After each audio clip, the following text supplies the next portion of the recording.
What is productivity? Well, productivity, unlike what many people believe, is simply a measure of efficiency. It actually has nothing to do with costs. And so there's a couple of ways you could explain this.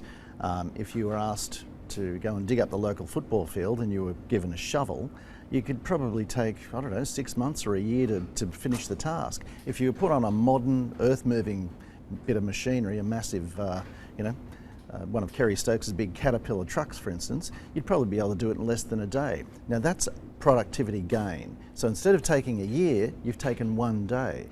And the misconception that most people have is it's about costs. It doesn't matter whether you're being paid $1 million to dig up that field on a bit of machinery that's worth $10 million, or you're being paid, $2 for a year with a $10 shovel. The cost has nothing to do with it. It's all about the time taken to get a piece of or a bit of work done. About output. It's about output, and it's about the efficiency of your production. So why is rising productivity so important to the health of an economy? Well, it's really what a lot of economists would believe is the fundamental basis for increasing the wealth of society and increasing economic output.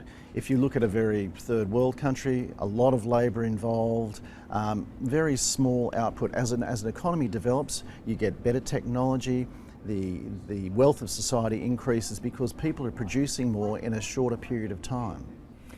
We've heard a lot about productivity in Australia falling in recent years, or productivity growth slowing. Why has that been happening? Well, there's a couple of reasons why it grew so quickly in the 80s and 90s. And a lot of that has to do with, firstly, the economy was freed up. We had financial deregulation, which opened Australia to competitive forces to the rest of the world. And so we had to become more efficient if we wanted to compete. Through the 90s, of course, you had a massive lift in technology with computerisation and the internet and so forth. And also you had the privatisation of a lot of big inefficient government monopolies that were then again forced to compete in the economy. So you had these big one-off productivity gains. Now, our productivity isn't bad, it's just that it hasn't grown to the extent that it did back then. So we've gone from here, up to here, up to here.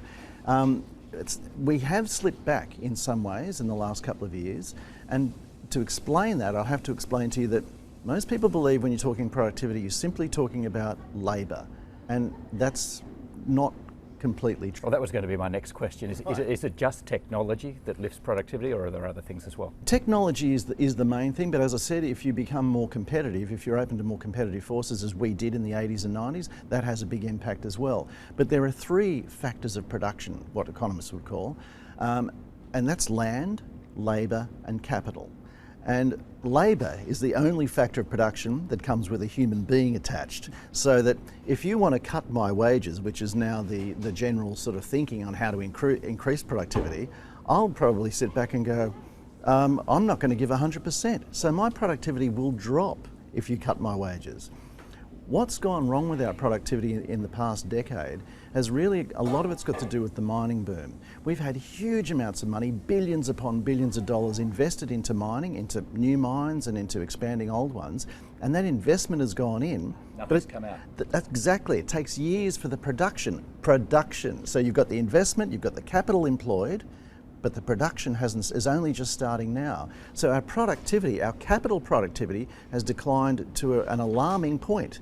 But what's going to happen in the next few years as those mines start producing is our capital productivity will suddenly increase. Yep. And whoever's the treasurer in Canberra will be sitting there going, well, I fixed productivity, didn't I?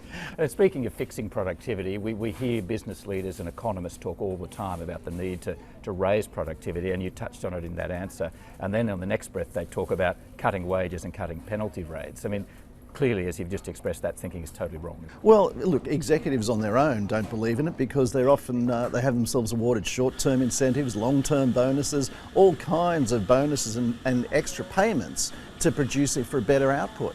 So, it's the same with all human beings. As soon as you try to penalise somebody, they're not going to give 100%, which means their productivity will fall.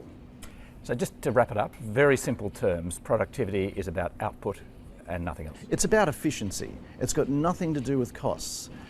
It's efficiency, it's output. Ian Verner, thank you very much for your time. Andrew, thanks.